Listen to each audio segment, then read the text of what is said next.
Hello everyone. एक बार फिर से आप सभी का हमारे चैनल डाउट एक्सपर्ट पर बहुत बहुत स्वागत है। जैसा कि आपको पता है कि सीटेट का नोटिफिकेशन आ चुका है ना। तो उसके फॉर्म्स भी फिल होने शुरू हो गए हैं और मोस्टली आई होप सबने फिल कर दिए होंगे। और आप जिन्होंने नहीं किए हैं वो भी जल्दी से फिल कर दें और बहुत ध्यान से करें। तो जब आपने एग्जाम का फॉर्म फिल कर दिया है तो किसी भी एग्जाम को समझने के लिए उसके प्रीवियस ईयर्स के क्वेश्चंस को सॉल्व करना बहुत ज़्यादा ज़रूरी है। तो हम आज आपके लिए लेके आए हैं यूपी सॉरी यूपी नहीं सीटेट सीटेट का paper one CTET paper one. देखिए ये बुकलेट ए है और ये आई थिंक 2019 का क्वेश्चन पेपर है। हाँ ये दिसंबर दिसंबर 2019 का क्वेश्चन पेपर है। हम वो लेकर आएंगे। देखो इसमें सारे इंपॉर्टेंट जो जिन्होंने फर्स्ट टाइम एग्जाम देने जा रहे हैं वो देख लें कि ये 2.5 घंटे का पेपर होता है। 2.5 घंटे का पेपर होता है जिसमें 150 क्वेश्चन आते हैं और क्लियरली मेंशन है इसमें कोई भी नेगेटिव मार्किंग नहीं होती है। ठीक है, नेगेटिव मार्किंग नहीं होती है। आपको ब्लू या ब्लैक वॉल पॉइंट पेन का यूज करना है। जेल पेन से जो सर्कल्स होते हैं गोले होते हैं उनको नहीं फिल करना है। आपको वॉल पेन का ही यूज करना है। आप ब्लू भी ले सकते हैं और ब्लैक भी ले सकते हैं। सॉरी। अब देखो ये जो क्वेश्चन पेपर होता है ये 5 पार्ट में डिवाइड होता है। First, second, third, fourth, fifth. जो पहला पार्ट होता है वो चाइल्ड डेवलपमेंट एंड पेडागोगी का होता है जिसे हम सीडीपी कहते हैं। और इसमें क्वेश्चन 1 से लेके 30 तक आते हैं। ठीक है, 30 क्वेश्चन आते हैं। ये जो 5 पार्ट है इनमें सब में 30 ही क्वेश्चन होते हैं। फिर नेक्स्ट जो पार्ट होता है वो मैथमेटिक्स का होता है जिसमें 31 से 30 क्वेश्चंस मैथमेटिक्स यानी कि गणित के आते हैं। हमारा तीसरा पार्ट एनवायरमेंट स्टडीज का यानी कि पर्यावरण अध्ययन का होता है और 30 क्वेश्चंस इसमें आते हैं। जो हमारा फोर्थ पार्ट होता है ये हमारा लैंग्वेज 1 का होता है। इसमें आपको लैंग्वेज 1 में जो आपको लैंग्वेज सही लगे। देखो इसमें वैसे इंग्लिश और हिंदी होती है लेकिन इसमें यहाँ पे देखो एक बात कही गई कि अगर आपने लैंग्वेज फोर्थ में भाषा 1 के लिए 30 प्रश्न और भाग 5 में भाषा 2 के लिए 30 प्रश्न दिए गए हैं। इस परीक्षा पुस्तिका में केवल अंग्रेजी व हिंदी भाषा के प्रश्न से संबंधित प्रश्न है। यदि भाषा 1 या भाषा 2 में आपके द्वारा चुनी गई भाषाएं अंग्रेजी या हिंदी के अलावा हैं तो कृपया एक कोड वाली उस भाषा शीट को देखो। कुछ बच्चे क्या करते हैं जो अलग अलग स्टेट से हैं वो इसमें असम, मणिपुरी, गारो, खासी ये सब लैंग्वेज भी चूज करते हैं।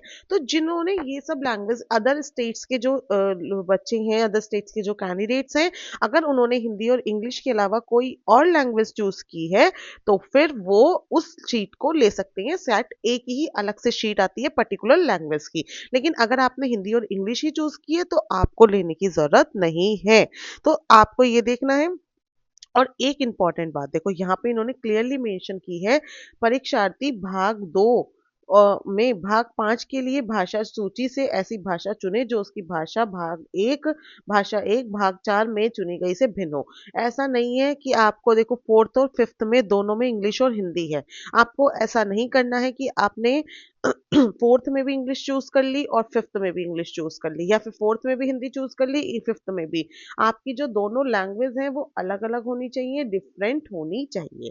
तो क्लियर है कि 5 पार्ट हैं। 5 पार्ट में कौन कौन से कैसे कैसे क्वेश्चंस आते हैं।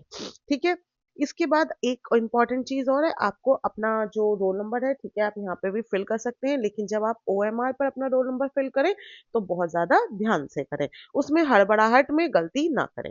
अब यहाँ पे आज की क्लास में हम आपके लिए ईवीएस के 30 क्वेश्चंस लेके आए हैं। ये जो पर्यावरण अध्ययन है भाग 3।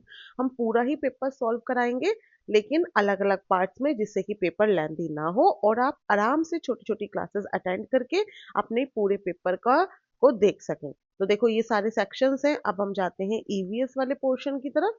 ईवीएस का थर्ड भाग 3 है ना, पार्ट थर्ड है तो थर्ड पे आएगा। अभी और आगे होगा, है ना। जो सीटेट होता है ना इसका पेपर थोड़ा सा लेंदी होता है इसमें घबराने की बात नहीं है, आप ध्यान से पढ़िए। लेंदी होता है पेपर, कोई दिक्कत नहीं है। अब देखो हम आ गए हैं भाग 3 एनवायरमेंटल स्टडीज या फिर पर्यावरण अध्ययन। आंसर द, सबसे पहले देखो इन्होंने डायरेक्शन दिया है, answer the following question by selecting the correct और मोस्ट अप्रोप्रिएट ऑप्शन। जो सीटेट है वो हमेशा करेक्ट के पीछे नहीं भागता है, वो कह देता है जो मोस्ट अप्रोप्रिएट है आप वो भी सेलेक्ट कर सकते हैं। ठीक, यहाँ पे इन्होंने कहा है a person boarded an express train on 29 November 2019 at Surat Gujarat for Nagercoil Kerala. The train departed from Surat at Itna and reached Nagarkoli Itna. ठीक है, on 1st December. If the distance between the Surat and Nagarkoli by the train route is nearly 2120 kilometre, the average speed of the train during this journey was। देखो इन्होंने क्या है कि कोई व्यक्ति 29 November 2019 को एक एक्सप्रेस ट्रेन में सूरत गुजरात से नगरकोइल केरल जाने के लिए बैठा। वह सॉरी, यह ट्रेन 19:45 पर चली और 1 दिसंबर 2019 को 11:45 बजे नगरकोइल पहुंच गई। यदि सूरत से नगरकोइल के बीच की मार्ग की दूरी 2120 किलोमीटर है तो इस यात्रा में ट्रेन की औसत चाल कितनी थी। देखो आपको फॉर्मूला याद होगा, स्पीड इज इक्वल्स टू होता है डिस्टेंस अपॉन टाइम। इन्होंने चाल पूछी है, स्पीड पूछी है, एवरेज स्पीड होता है डिस्टेंस अपॉन टाइम।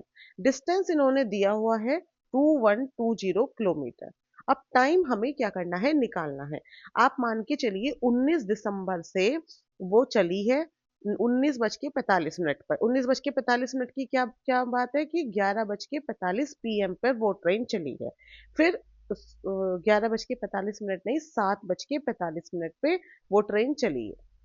7:45 पे फिर वो 1 दिसंबर को यानी कि 19 नवंबर से 30 नवंबर, कितने घंटे हो गए हैं, 24 घंटे हो गए हैं। 30 नवंबर तक 7:45 तक 30 घंटे 24 घंटे हो गए हैं। प्लस फिर वो 1 दिसंबर को भी कब पहुंची, 11:45 यानी कि सुबह के 11:45।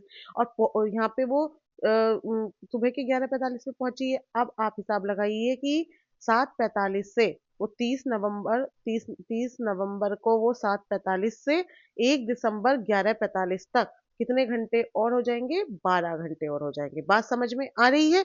19 नवंबर 7:45 से 30 नवंबर 7:45 तक तो 24 घंटे हो गए हैं। फिर जो 30 नवंबर 7:45 से लेके 1 दिसंबर 11:45 तक आप जोड़ के देखिए 12 घंटे और हो गए हैं। इन्हें जोड़ लीजिए, इनको आप जोड़ेंगे तो कितना आएगा, 12 घंटे हो गए हैं, है ना। और आप यहाँ पे देखो पूरा हिसाब लगा के देखो कितना हो रहा है। कितना कितना कितना हो रहा है, 7:45 से पूरा हो रहा है कहाँ तक, 30 नवंबर से, और कहाँ यहाँ तक हो रहा है। अब आप हिसाब लगाइए, जब ये शाम को 30 नवंबर शाम को 7:45 पे पहुंच गई, लेकिन अगले दिन उसको जाना है 11:45 पे, तो हिसाब लगाइए कितना हुआ है, 7:45 से 8:45, 9, 10, 11, है ना। तो ये इसके 4 घंटे और हो गए हैं। कितने और हो गए हैं, 4 घंटे और हो गए हैं, क्योंकि 1 दिसंबर को आप कहाँ तक लगा रहे हैं। देखो जिनको भी डाउट हो रहा है वो एक बार यहाँ पे ध्यान से मैं दोबारा सारा मिटाती हूँ, आप समझिए। ठीक है, बिल्कुल भी इसमें कुछ नहीं है, बस थोड़ा सा आपको लॉजिक लगाना है, और सीटेट में ऐसे ही लॉजिक क्वेश्चन आते हैं। देखो 29 नवंबर को वो चली है 19 बज के यानी कि 7:45 PM पर। ठीक है, जब वो 30 नवंबर हुआ तो 30 नवंबर को 7:45 पे उसे कितने घंटे हो गए, चलते चलते हो गए हैं उसको 24 घंटे। 24 घंटे हो गए हैं। अब जब वो 1 दिसंबर की शाम को 7:45 पे 12 घंटे और हो गए हैं, लेकिन वो पहुंची है 11:45 पे। 11:45 पे पहुंची है 1 दिसंबर को, तो यानी कि 4 घंटे और हो गए हैं। 7:45 तक 12 हो गए थे और इस तक 4 और हो गए हैं। अब इन्हें आप ऐड कर दीजिए, टोटल आ गया 40। कितना आ गया, 40। तो कितना टाइम लगा उसे, 40 आवर लगे, क्योंकि यहाँ पे आंसर में किलोमीटर पर आवर पे ही दिया हुआ है, इसलिए हम इसे और कन्वर्ट नहीं करेंगे। इसे आप काटेंगे तो आएगा 43 किलोमीटर पर आवर। तो इसका ऑप्शन नंबर 3 क्या हो गया है, करेक्ट आंसर हो गया है। ठीक है, अगर कोई भी बात समझ में नहीं आ रही है, डाउट है, तो आप फिर से पूछ सकते हैं। आगे बढ़ते हैं। नेक्स्ट क्वेश्चन हमारा आता है, विच of the following is a weight lifter of international fame.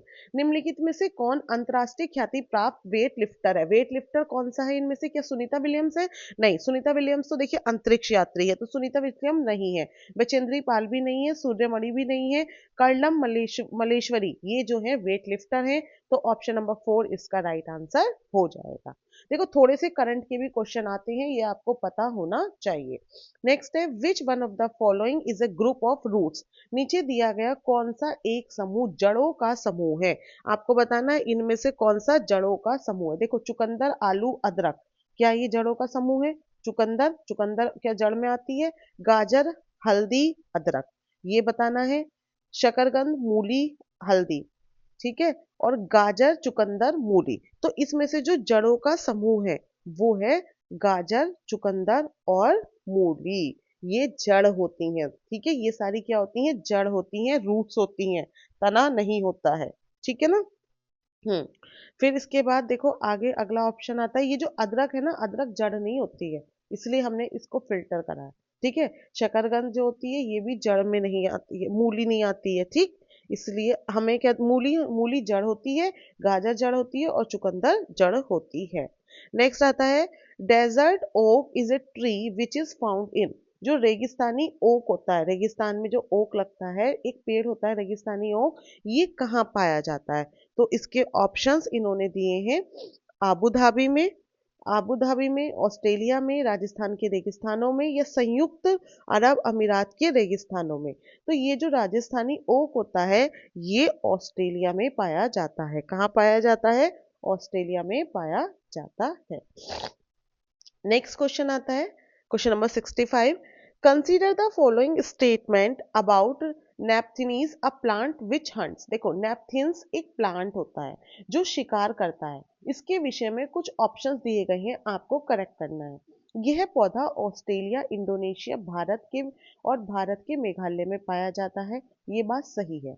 जो ये पौधा होता है क्या बोलते हैं, नेपथीन्स, ये ऑस्ट्रेलिया में भी पाया जाता है, इंडोनेशिया में भी, और भारत में सिर्फ मेघालय में पाया जाता है। और ये पौधा शिकार करता है, कीटों को पकड़ लेता है, ठीक है। नेक्स्ट ऑप्शन है, तो ये बात सही हो गई।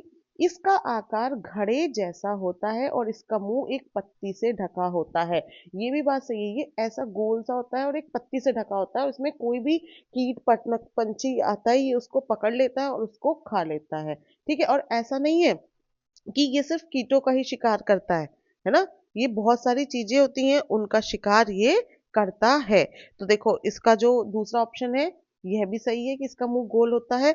ऑप्शन नंबर थर्ड है यह केवल छोटे कीड़े मकोड़ों को फंसाकर कुछ नहीं, केवल लगा दिया ना, जहां मोस्टली केवल या ओनली लगता है वो ऑप्शंस बहुत ज्यादा चांस होती है सही नहीं होते, क्योंकि यह सिर्फ केवल कीड़े मकोड़े या फिर स्मॉल इंसेक्ट्स को ही नहीं फंसाता, ये बड़ी चीजों को भी फंसा लेता है ना। और दूसरा मतलब ये शिकार किसी भी चीज का कर सकता है। डी, ऑप्शन नंबर डी आता है, यह छोटे कीड़े मकोड़े को खींचने के लिए मोहक आवाज निकालता है जो इसमें फंस जाते हैं और बाहर नहीं निकल पाते हैं। तो देखो अब इन्होंने हमें जो ऑप्शन दिए हैं उसके हिसाब से आप देखो, अब जो हमें फिल्टर करा है ए और बी हमारा सही हो रहा है और सी हमारा गलत हो रहा है, तो ए और बी सही इस ऑप्शन में बैठ रहा है ना। फिल्टर के हिसाब से अगर हम देखें, हमें ऑप्शन के हिसाब से मार्क करना होता है, तो ए और बी हमारा केवल वन में इसमें सही हो रहा है, इसलिए ऑप्शन नंबर वन इसका करेक्ट हो जाएगा। क्योंकि यहाँ पे अगर देखो ए और सी आ रहा है, यहाँ बी और डी आ रहा है, यहाँ ए बी सी आ रहा है, सी तो गलत है, तो देखो एकदम से कितने सारे ऑप्शन फिल्टर आउट हो जाते हैं, ठीक है। नेक्स्ट है आपको एलिमिनेशन मेथड यूज करना पड़ेगा जब आप सीटेट का फॉर्म सॉल्व करें। नेक्स्ट आता है in which of the following state of India is Dandi seashore located where Mahatma Gandhi did his famous march before independence. Bharat की आजादी से पहले महात्मा गांधी ने जिस डांडी से समुद्र तट तक अपनी प्रसिद्ध यात्रा की थी वह भारत के नीचे दिए गए किस राज्य में से। देखो डांडी मार्च जब उन्होंने निकाली थी सबको पता है वो कहाँ से शुरू की थी, उन्होंने गुजरात से। कहाँ से की थी डांडी मार्च को? गुजरात से शुरू किया था। नमक के कानून के खिलाफ महात्मा गांधी जी ने डांडी मार्च निकाली थी। नेक्स्ट क्वेश्चन आता है question number 67। High fever with shiver which can be treated with the bark of cinchona tree is. जब तेज बुखार आता है कपकपी के साथ तो उसका उपचार जो है सिंकोना पेड़ की छाल से होता है। एक पेड़ है जिसका नाम है सिंकोना, जब उसकी छाल से उसका उपचार होता है तो वो कौन सी बीमारी होती है, कौन सी बीमारी में होता है ये पता होना चाहिए। ये मलेरिया, जब मलेरिया होता है, मलेरिया में बहुत तेज बुखार आता है, बॉडी कांपने लगती है, तो एक पेड़ है सिंकोना, उसकी जब अगर हम उसकी छाल दें पेशेंट को तो उसे उससे आराम मिलता है। तो इसका ऑप्शन कौन सा होगा? Option number two, malaria. Malaria जो है वो इसका राइट आंसर हो जाएगा। क्वेश्चन नंबर 68 है। देखो इस तरह का एक ना एक क्वेश्चन आता है। सॉरी, किसी डॉक्टर का घर एक्स पर स्थित है तथा उसका अस्पताल वाई पर स्थित है। डॉक्टर के घर के अस्पताल जाने के लिए कोई सीधी सड़क नहीं है, अतः डॉक्टर पहले ए पर जाते हैं जो एक्स के ठीक 600 मीटर की दूरी पर है। फिर वे बी पर जाते हैं, ए पर गए, है ना, ये ए पॉइंट है 600 मीटर की दूरी पर। फिर वह बी पर जाते हैं जो ए के ठीक दक्षिण में है। अब देखो आपको दक्षिण में यानी कि साउथ में, ये आपको पता होना चाहिए साउथ कैसा होता है, ईस्ट वेस्ट नॉर्थ साउथ। तो इसके दक्षिण में है जो कहाँ है, 450 की 450 की दूरी पर है, ठीक है। फिर वह सी पर जाते हैं जो बी के, ये बी पॉइंट है ये ए पॉइंट है, जो बी के ठीक पश्चिम में है। ठीक कहाँ है, पश्चिम में है, इधर है 120 मीटर। ये हो गया सी पॉइंट की दूरी पर है। अंत में वह वाई पर अपने अस्पताल पर पहुंच जाते हैं जो सी के ठीक उत्तर, जो सी के ठीक उत्तर में 90 किलोमीटर है। ये है सी का, ये है वाई जो अपना क्या है, 90 किलोमीटर पर है, ठीक है, 90 मीटर पर है। अस्पताल के सापेक्ष डॉक्टर के घर की दिशा क्या है। अब जो आपको बताना है, इसके सापेक्ष में जो डॉक्टर हैं उनके घर की दिशा क्या है, ये आपको इस ऑप्शन में बताना है। तो आप देखिए ये इनका हॉस्पिटल है यहाँ पे, है ना। अगर आप इसके इनका घर देखें इसके कंपैरिजन में तो कौन सी डायरेक्शन होगी, देखो वेस्ट तो होगी ही होगी, है ना, इस साइड है वेस्ट होगी, और ऊपर की साइड है तो नॉर्थ होगी, क्योंकि देखो ये है यहाँ पे, ये दोनों इस वाले फेज में आ गया है, जो डॉक्टर साहब हैं इनका हॉस्पिटल इस वाले फेज में आ गया है। तो आपकी कौन सी होगी, उत्तर पश्चिम या फिर नॉर्थ वेस्ट होगी। इस तरह का क्वेश्चन आता ही है, आपको डायरेक्शंस पता होनी चाहिए, ठीक है। आगे बढ़ते हैं। नेक्स्ट क्वेश्चन है क्वेश्चन नंबर 69। चेरुआ नाच कहाँ के लोग करते हैं। देखो ये जो फोक डांस है ना, या फिर जो लेक्स वगैरह है, ईवीएस की ऑलरेडी हम सारी क्लासेस अपने चैनल पर अपलोड कर चुके हैं। जिन्होंने अभी तक नहीं देखी है देखिए, क्योंकि देखो वहीं से क्वेश्चंस बन के आते हैं, अगर आपको पता है तो आप एकदम से लगा सकते हैं। 69 का आंसर होगा चेरुआ नाच कहाँ का है। तो ये जो चेरुआ डांस है ये मिजोरम का है। ये आपको फोक डांस पता होने चाहिए, क्लास जाके आप देख लीजिए, कमेंट सेक्शन में लिंक मिल जाएगा। नेक्स्ट क्वेश्चन आता है नेबरिंग कंट्रीज ऑफ तमिलनाडु। देखो ये वाली क्लास भी ऑलरेडी की, जितने भी निकटवर्ती देश हैं भारत के राज्य हैं वो सब हमने बनाई है, एक क्लास अपलोड हो गई है, आप जाके वो भी देखिए। तो जो तमिलनाडु है, तमिलनाडु के जो पड़ोसी देश हैं निकटवर्ती देश हैं वो है कर्नाटक, छत्तीसगढ़ और केरल। क्या है, कर्नाटक, सॉरी केरल तो नहीं होता है, गलत मार्क कर दिया है। एक सेकंड रुकिए, जो इन्होंने पूछे तमिलनाडु के, तो कर्नाटक नहीं होता है भाई, वो सॉरी छत्तीसगढ़ भी नहीं होता है, छत्तीसगढ़ नहीं होता है, छत्तीसगढ़ बिल्कुल अलग आ रहा है तमिलनाडु से। इसका होता है आंध्र प्रदेश, केरल और कर्नाटक, छत्तीसगढ़ नहीं है, ध्यान रखना, तमिलनाडु से नहीं मिलता, इसलिए ऑप्शन थर्ड गलत हो जाएगा। आंध्र प्रदेश, केरल और कर्नाटक ये इनके बिल्कुल निकटवर्ती देश हैं, ठीक है। नेक्स्ट क्वेश्चन आता है क्वेश्चन नंबर 71।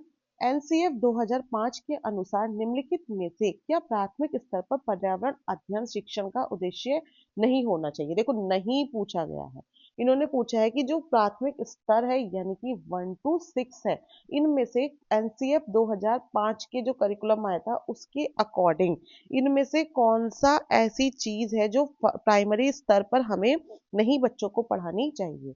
तो ऑप्शन देखिए पढ़िए, विशेषतः प्राकृतिक पर्यावरण के प्रति बच्चे की जिज्ञासा एवं सृजनात्मकता को बढ़ावा देना, ये तो होना चाहिए। अवलोकन, वर्गीकरण और निष्कर्ष निकालने आदि प्रक्रियाओं के माध्यम से बुनियादी संज्ञानात्मक और गत्यात्मक कौशल प्राप्त करने के लिए खोजबीन से जुड़ी और हाथों से करने वाले कार्यों को इसमें बच्चों का संचालन करना, ये भी होना चाहिए। बच्चों को हमेशा इंगेज रखना चाहिए एक्सप्लोर की ऐसी एक्टिविटीज में जिससे वो बेसिक कॉन्जिक्यूटिव और साइकोमोटर स्किल्स को डेवलप कर सकें, ठीक है। बच्चों को प्राकृतिक, सांस्कृतिक, सामाजिक, पर्यावरण के बीच संबंध को पहचानने व समझने में को प्रशिक्षित करना, ये भी देखो सही है। बच्चों को क्या होना चाहिए, जो प्राकृतिक, सांस्कृतिक और सामाजिक पर्यावरण है उसके बीच में जो संबंध स्थापित करना है वो भी आना चाहिए।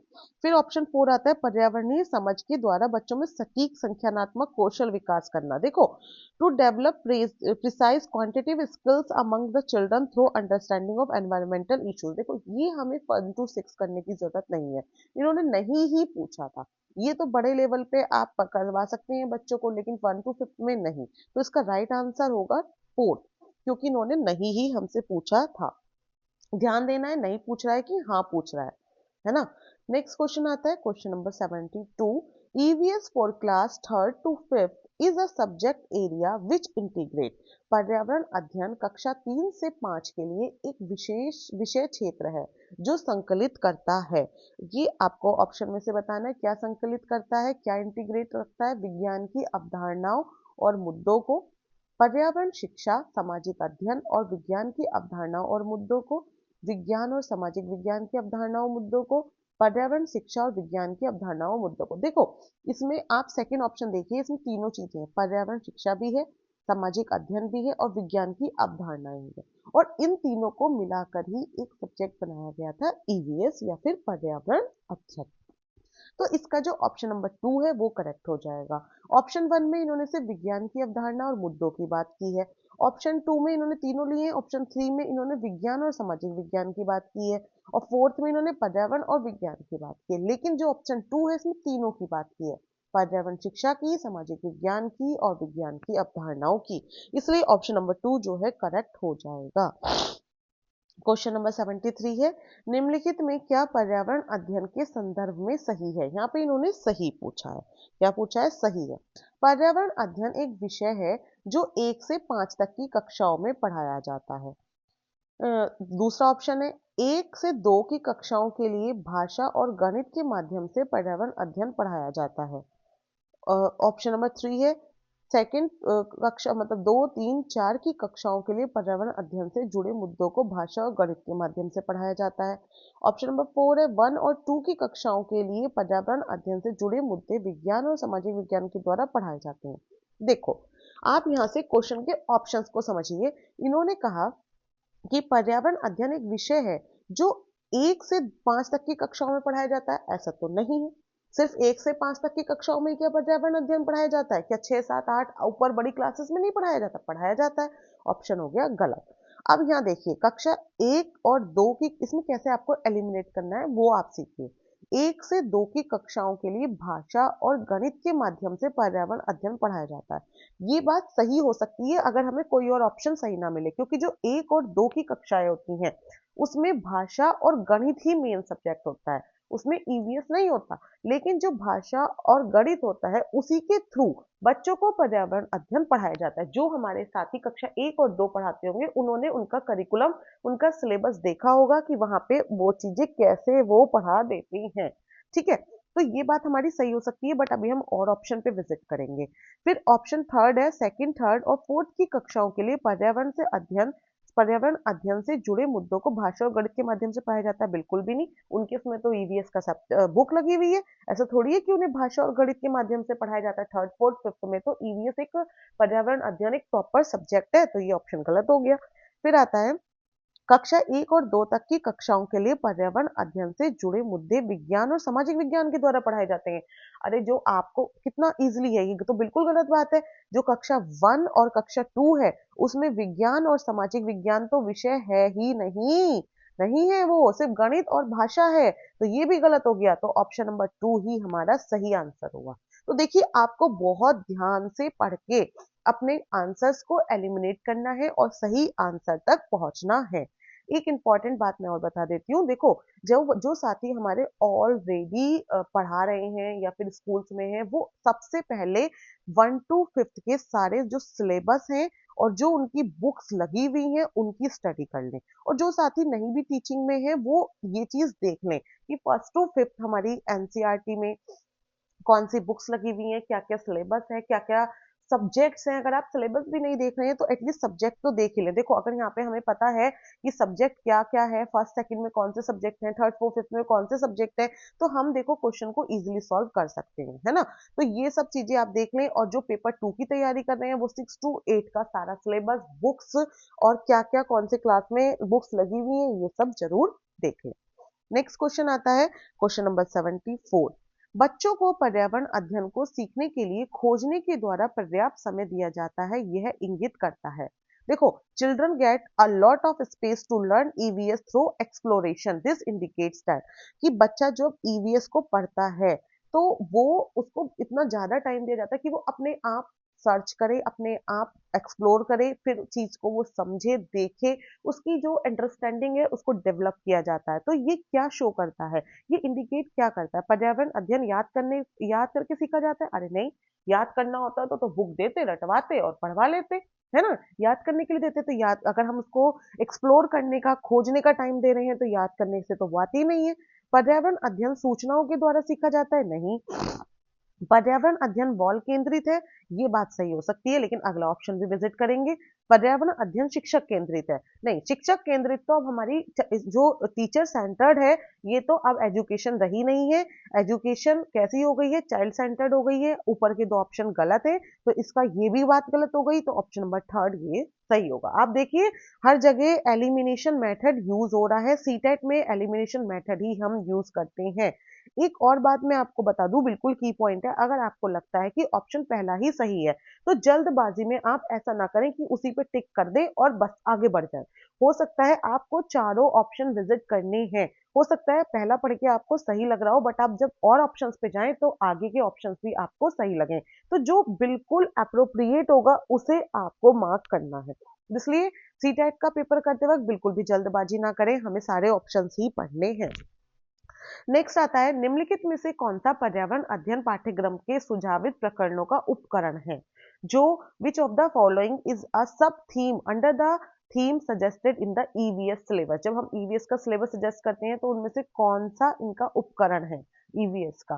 परिवार और मित्र, भोजन, भोजन है, या फिर जानवर है, या हम चीजें कैसे बनाते हैं? तो ये जो एनिमल है ये हमारा उपकरण है ईवीएस का, एनवायरमेंट का। ठीक है। नेक्स्ट हमारा आता है क्वेश्चन नंबर 76। निम्नलिखित में से क्या पर्यावरण अध्ययन के शिक्षक के लिए वांछनीय गतिविधि है? देखो, टीचर के लिए आ गया है, विच of the following is a desirable practice for EVS teacher. तो अब हम बिल्कुल ध्यान से क्वेश्चन पढ़ेंगे, इसके आंसर करेंगे और एलिमिनेट मेथड यूज करेंगे। विभिन्न कक्षाओं के बहुसांस्कृतिक क्षेत्रों को संबोधित करना, बात तो ये हमें बिल्कुल सही लग रही है, क्योंकि मल्टीकल्चर डायमेंशन होती है, डाइवर्सिटी होती है क्लास में। लेकिन अभी हम ऑप्शन 2 भी पढ़ेंगे, अभी समझाया है, जल्दबाजी में पहला ऑप्शन सही लग रहा है तो इसे मार्क करके हम आगे नहीं बढ़ेंगे। पर्यावरण अध्ययन की अवधारणाओं से संबंधित महत्वपूर्ण सूचनाओं को बच्चों को देने के लिए प्रेरित करना, नहीं, ऐसा तो नहीं है, ये सिर्फ आपको प्रेरित करना है, नो। पर्यावरण अध्ययन के 6 प्रकरणों का रेखीय आयोजन करना, नहीं, सिर्फ 6 प्रकरणों को रेखीय आयोजन करके क्या आप बच्चों को पर्यावरण अध्ययन की सारी एक्टिविटीज करा लेंगे? नहीं।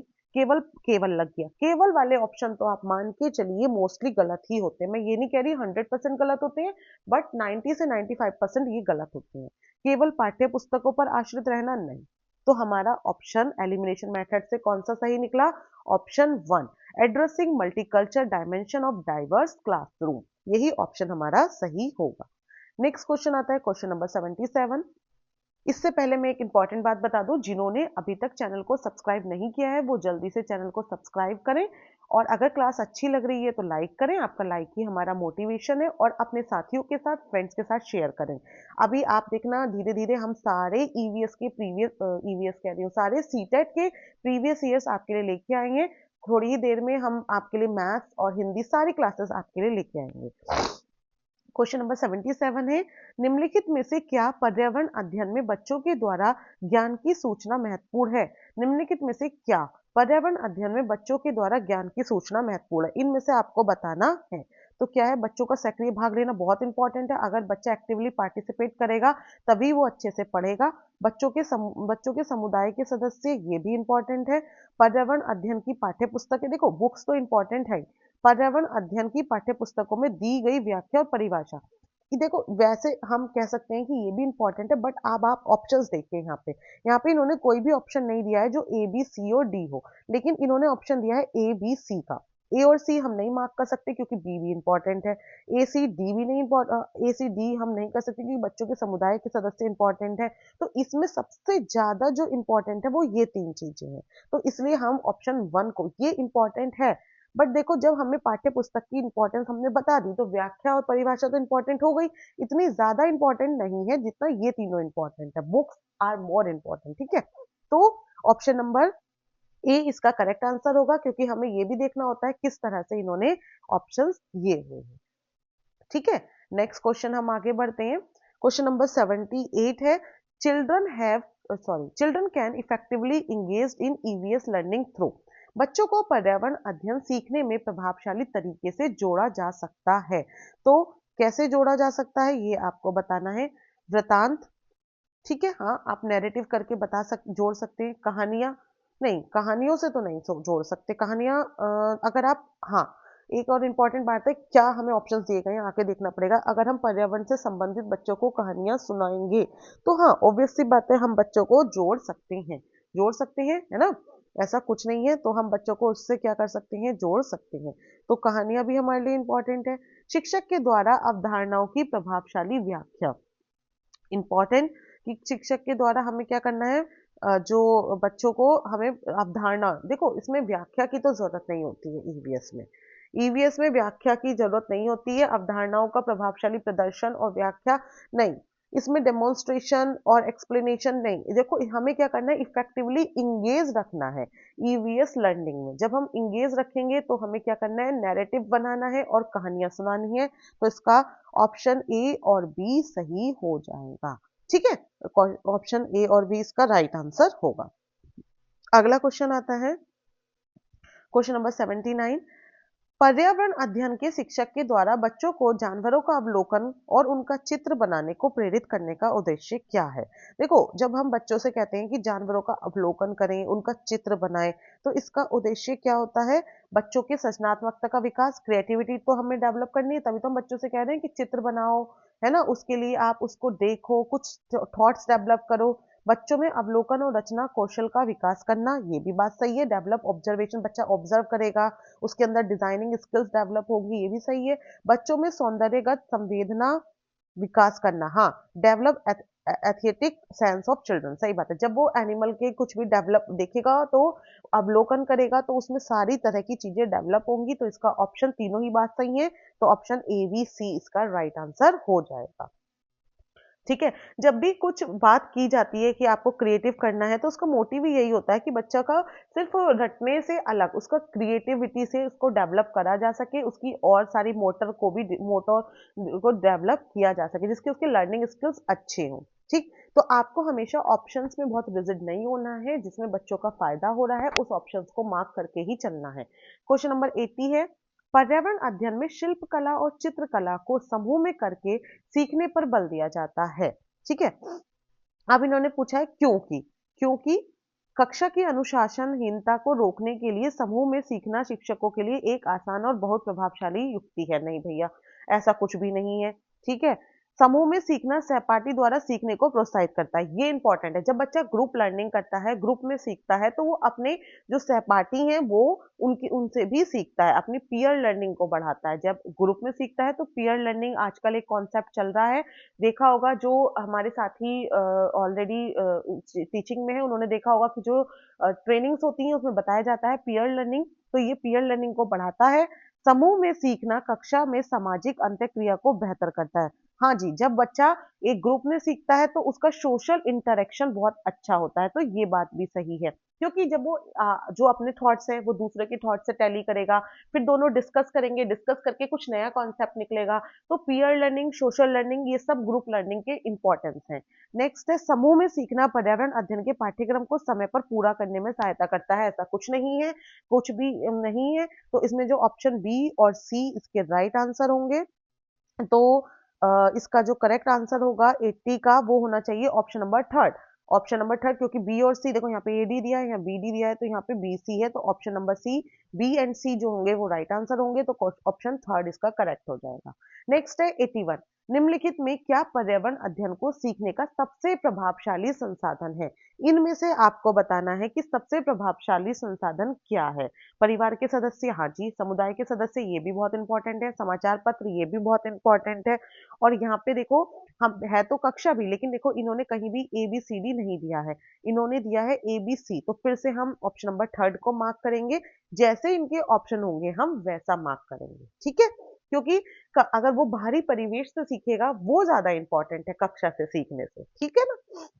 ऑप्शन नंबर 82 है, निम्नलिखित में से सीखने में के कौन से सिद्धांत का पर्यावरण अध्ययन में अनुसरण होता है। देखो सीखने का सिद्धांत आ गया है, आ गया है। ये सीखने के सिद्धांत किसके थे, किसने दिया था, आप मुझे कमेंट सेक्शन में लिख के बताएंगे। मैंने ऑलरेडी ये क्लास एक बनाई है, इसके ऊपर क्लास अपलोड हो चुकी है।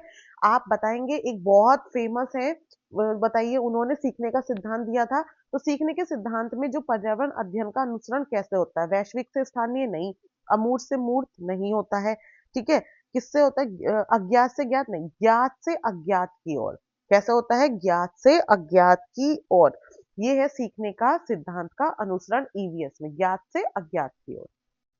ऑप्शन क्वेश्चन नंबर 83 है, निम्नलिखित में से कौन सा पर्यावरण अध्ययन में सीखने का रचनात्मक आकलन का साधन नहीं है। नहीं पे आप इंपॉर्टेंस देंगे कि कौन सा नहीं है। पोर्टफोलियो तो है, कर्म निर्धारण मापनी भी है, जो रेटिंग स्केल होता है ये भी है, और ये वर्णन अभिलेख ये भी है, और वार्षिक उपलब्धि प्रशिक्षण। देखो एनुअल अचीवमेंट टेस्ट ये रचनात्मक यानी कि फॉर्मेटिव असेसमेंट ऑफ लर्निंग का टूल नहीं है। तो इन्होंने नहीं ही पूछा था, तो हमारा राइट आंसर हो जाएगा ऑप्शन नंबर फोर्थ। क्या हो जाएगा हमारा right answer, option option number fourth. Question number 84 है, निम्नलिखित में से किसको पर्यावरण अध्ययन में बच्चों के आकलन में दूर करना चाहिए। जब बच्चों का हम आकलन करते हैं पर्यावरण अध्ययन में, तो कौन सा इनमें से हमें नहीं रखना चाहिए, ये आपको बताना है। बच्चों के उत्तर को सही या गलत में आंकना, वैसे देखो इस चीज को दूर तो रखना ही चाहिए, क्योंकि सही और गलत में आंक के हम तुरंत उसकी क्रिएटिविटी को खत्म कर देते हैं। क्या पता वो चीज हमारे लिए गलत हो, बट जिस वे में वो सोच रहा है तो देख रहा है, मे बी उसका नजरिया ठीक हो, हमें उस बात को सुनना चाहिए। लेकिन अभी हम एकदम से मार्क नहीं कर सकते, आगे के ऑप्शंस में हमें जाना पड़ेगा। ऑप्शन नंबर 2 है, कक्षा 5 में ईवीएस पाठ्य पुस्तक में प्रत्येक पाठ के अंत में दिए गए आज हमने क्या सीखा पर चर्चा। देखो ये तो होना चाहिए, है ना, इसे हम दूर नहीं कर सकते। जब हम कोई भी पाठ पढ़ा रहे हैं तो उसको हमें सीखने पे चर्चा तो हमें करनी पड़ेगी ना। आपने देखा होगा जब आप 5th क्लास की बुक उठाएंगे, चाहे वो किसी भी स्टेट की हो या एनसीईआरटी की हो, वहां पे लास्ट में एक कॉलम दिया गया आज हमने क्या सीखा। एक्चुअली अब जो हमारी स्टेट्स की जो बुक लगी है वो भी एनसीईआरटी बेस्ड है, उनका पैटर्न भी एनसीईआरटी के अकॉर्डिंग हो चुका है। तो वहां पे भी एक कॉलम दिया जाता है आज हमने क्या सीखा, जिसमें हमने पूरे चैप्टर का निचोड़ बच्चों से पूछा जाता है और उनपे उनको सोचने के लिए टाइम दिया जाता है। आकलन के संकेतकों का उपयोग, देखो इंडिकेटर्स का उपयोग तो बहुत अच्छा है, उससे ना बच्चे का ऐसा होता है कि मार्क्स पता लग रहे हैं सही गलत में, तो ये तो इंपॉर्टेंट है। बच्चों के सीखने के गुणात्मक आकलन, क्वालिटेटिव, तो देखो क्वालिटी तो हमें मेजर करनी पड़ेगी ना। एक बार को आप मार्क्स पे छोड़ सकते हैं, बट बच्चे का कितना सीख रहा है, उसकी क्वालिटी क्या है, ये तो देखना पड़ेगा। तो ये तीनों चीजें तो होनी बहुत जरूरी है। तो वही बात है, ये चीज आप हटा सकते हैं सही या गलत का, तो ऑप्शन नंबर 1 ठीक हो जाएगा। देखिए यहाँ पे आपने देखा होगा कि जब हम ऑप्शंस पे विजिट करते हैं तब हमें राइट ऑप्शन मिलता है। ऐसा नहीं कि आपने बिना पढ़े एकदम से राइट आंसर लगा दिया। और इस पेपर को सॉल्व करने का एक और भी रीजन है, देखो यहाँ पे आप समझ में आ रहा होगा कैसे हमें ऑप्शंस को फिल्टर करना है और कौन कौन से टॉपिक्स आपको पढ़ने हैं। सबसे इंपॉर्टेंट तो अपने स्कूल्स के बच्चों का आप बुक्स देखिए, सिलेबस देखिए, पैटर्न देखिए, उससे क्वेश्चंस यहाँ आ रहे हैं। तो जो साथी पढ़ाने जा रहे हैं वो बच्चों को मतलब ध्यान से तो पढ़ा रहे हैं, तो बट एक बार कभी कभी होता है हम मिस कर देते हैं, तो आप ध्यान से देखिए कि सिलेबस क्या है और पैटर्न क्या है। नेक्स्ट क्वेश्चन आता है, एक कक्षा 5 की शिक्षक एक क्रियाकलाप का संचालन करती है जिसमें वह कक्षा के बच्चों से फर्श पर चीनी के कुछ दाने डालने को कहती है और उनको चींटियों के आने का इंतजार करने को कहती है। बच्चों को इस क्रियाकलाप के से अर्थपूर्ण सीखने को मिल सकता है यदि शिक्षक, एक टीचर ने क्या किया, 5th क्लास के बच्चों से कहा कि तुम चीनी डाल दो और चींटियों के आने का इंतजार करो, क्योंकि चीनी पे चींटी आएंगी। अब वो पूछना चाह रहा है कि इस एक्टिविटी से बच्चों को क्या सीखने का मीनिंगफुल मिल सकता है, अगर टीचर क्या ऐसा करे, टीचर ऐसा क्या करे जिससे बच्चा उससे मीनिंगफुल कुछ सीख सके। तो बच्चों को क्रियाकलाप का अवलोकन करने के लिए प्रेरित करती है, बच्चों को अपने अनुभव साझा करने को प्रेरित करती है, ठीक है, ये भी अभी लेकिन हम आगे पढ़ेंगे। बच्चों को क्रियाकलाप का अवलोकन, अनुभव साझा और उस पर चर्चा करने के लिए प्रेरित करती है। बच्चों को क्रियाकलाप से संबंधित प्रश्नों को घर से करने के लिए प्रेरित करती है, नहीं। अगर टीचर बच्चों को क्रियाकलाप का अवलोकन, अनुभव साझा और उस पर चर्चा करने के लिए प्रेरित करती है, तो बच्चा उससे कुछ अर्थपूर्ण सीख सकता है। तो इन चारों में से हमारा ऑप्शन नंबर थर्ड ये सही होगा, क्योंकि देखो यहाँ पे सिर्फ वो क्रियाकलाप के लिए प्रेरित कर रही थी, यहाँ पे सिर्फ अनुभव के लिए, और यहाँ तो उसने कह दिया आप क्रियाकलाप घर से करने करो, नहीं। लेकिन ऑप्शन नंबर थर्ड में उसने कहा क्रियाकलाप का अवलोकन भी करो, अनुभव भी साझा करो और उस पर चर्चा भी करो। This is very important. आपको क्या करना है, बच्चे को एनकरेज करना है, वो ऑब्जर्व करे, अपने एक्सपीरियंस को शेयर करे और डिस्कशन करे उसके बाद। तो ऑप्शन नंबर थर्ड इसका राइट आंसर हो जाएगा। ठीक है, आगे बढ़ते हैं। 85 तक हो गया था, हाँ 85 हमारा क्वेश्चन हो चुका है। 86 पे आते हैं। नीचे दी गई सूची पर विचार कीजिए। कछुआ, घड़ियाल, कौआ, बत्तख, मछली, इस सूची में कौन निम्न में से कौन सा दूसरे से भिन्न है? आपको इसमें बताना है कि कौन सा भिन्न है। देखो बहुत ही सिंपल है। कछुआ, है ना, घड़ियाल, बत्तख, मछली, ये सब पानी में कहीं ना कहीं रहते ही हैं, लेकिन जो कोआ है ये बिल्कुल डिफरेंट है। तो क्रो हमारा राइट आंसर हो जाएगा। कुछ क्वेश्चंस बिल्कुल इजी आते हैं, एकदम से आप उसको मार्क कर सकते हैं, बट जल्दबाजी कहीं भी ना करें, बहुत ध्यान से क्वेश्चन को पढ़ें। अभी तक चैनल को आपने सब्सक्राइब नहीं किया है तो जल्दी से सब्सक्राइब कर लें, लाइक करें और अपने जो भी फ्रेंड्स हैं उनके साथ शेयर करें। क्लास अच्छी लग रही है तो जरूर लाइक करें। नेक्स्ट आता है 87, शहर और उनके पसंदीदा भोजन, वो आपको मार्क करने हैं। देखो इसमें आपको मिलान करना है, ये मैच द फॉलोइंग जरूर आता है, एक ना एक क्वेश्चन आता ही आता है। तो आप देखिए हांगकांग, हांगकांग का आप यहाँ से मार्क करिए। हांगकांग का जो है क्या है, किसी भी करी के साथ उबला टैपिकोआ, सरसों के तेल में बनी मछली, नारियल के तेल में बनी समुद्र की मछली, छोले भटूरे या पका हुआ सांप। तो ये जो हांगकांग है इसका जो अत्यधिक पसंदीदा भोजन है वो है पका हुआ सांप। देखो कुछ कुछ इसमें क्वेश्चंस आपसे अदर कंट्रीज यानी कि इंटरनेशनल लेवल के भी पूछ लेता है, नेशनल लेवल पे कि हांगकांग का आपसे पूछ लिया। फिर आता है केरल। केरल में क्या, केरल में किसी भी करी के साथ उबला हुआ टैपोकोआ, ये होता है केरल का फेमस। और कश्मीर, कश्मीर का है सरसों के तेल में बनी मछली। जो कश्मीर है, कश्मीर में सरसों के तेल में बनी मछली होती है। और गोवा में होता है, गोवा में तो देखो आपको पता ही है कि नारियल का तेल बहुत ज्यादा चलता है, तो नारियल के तेल में बनी हुई समुद्र की मछली, गोवा में नारियल का तेल बहुत ज्यादा बनता है। तो इसका ऑप्शन नंबर सेकंड हमारा सही हो जाएगा। एक आध भी अगर आपको याद आ रहा है तो आप फिल्टर कर सकते हैं। क्वेश्चन नंबर 88 आ रहा है। नीचे दिए गए पक्षियों में की कौन सी प्रजाति झटके से अपनी गर्दन को आगे पीछे करती है? झटके से अपनी गर्दन को आगे पीछे करती है कौन? उल्लू, कोआ, बसंत गोरी या मैना? तो ये जो मैना है ये झटके से अपनी गर्दन को क्या करती है, आगे पीछे कर लेती है। ये एक चैप्टर भी है किसी क्लास में, वहां से हमको पता लग जाता है। ठीक है, नेक्स्ट क्वेश्चन, क्वेश्चन नंबर 89 है। घरों के नीचे दिए गए विवरणों पर विचार कीजिए। राजस्थान में गांव के लोग मिट्टी के घरों जिनकी छतें कंटीली झाड़ियों की होती हैं में रहते हैं। मनाली यानी कि हिमाचल प्रदेश में घर बांसों के खंभों पर बनाए जाते हैं। ठीक है, और लेह में पत्थर के 2 मंजिले घर बनाए जाते हैं, नीचे की मंजिल पर जरूरत का सामान और जानवरों को रखते हैं। सही कथन, अब आपको इसमें से सही कथन बताना है। तो देखो ये बात तो बिल्कुल सही है ना। और राजस्थान के गांव लोग मिट्टी की छतों पे बनाते हैं क्योंकि वो ठंडा रखने के लिए बनाते हैं, ये भी सही है। लेकिन ये बांसों के खंभों पर बनाए जाते हैं मनाली हिमाचल प्रदेश में, ये बात सही नहीं है। तो इसका जो ऑप्शन है वो ए और सी सही हो जाएगा। नेक्स्ट क्वेश्चन है हाथियों, हाथियों के विषय में नीचे दिए गए कथनों पर विचार कीजिए। जो हाथी हैं उनके विषय में आपको विचार करना है। हाथी बहुत कम आराम करते हैं, यह एक दिन में केवल 2 से 4 घंटे ही सोते हैं। गलत बात है, ऐसा है ही नहीं। देखो ऑप्शन ए ही हट गया। अब जैसे ही ऑप्शन ए हटा, ये हट गया, ये हट गया, ये हट गया, तो हमारे पास नहीं रुकिए, इसमें मैंने कुछ गलत पढ़ लिया। इन्होंने कहा है कि सोते हैं, सोते हैं 2 से 4 घंटे। ये बात तो सही है कि सोते हैं, है ना। सोते तो वो 2 से 4 घंटे ही हैं, मतलब वो आराम बहुत कम करते हैं, वो चलते ज्यादा रहते हैं, 2 से 4 घंटे सोते हैं। सही बात है, ये मैंने कुछ गलत पढ़ लिया दिमाग से। एक ऑप्शन नंबर 2 है, एक बड़ा हाथी एक दिन में 200 किलो से अधिक पत्तियां और झाड़ियां खा लेता है। ये बात गलत है। देखो वो 200 से अधिक पत्तियां और झाड़ियां नहीं खाता, इतना तो नहीं खाता है। ठीक है, ये बात गलत है। तो ऑप्शन बी जैसी गलत हुआ, तो ये हट गया, ये हट गया और ये हट गया। आपके पास कौन सा बचा? ऑप्शन नंबर थर्ड बच गया है। तो देखो इसमें सी क्या है, इन्हें पानी और कीचड़ में खेलना बहुत भाता है, इनसे इनके शरीर को ठंडक मिलती है। सही बात है, बहुत पसंद करते हैं हाथी तो। केरल में आप जाएंगे वहां पे हाथी बात भी देता है ना, उन्हें बहुत पसंद होता है।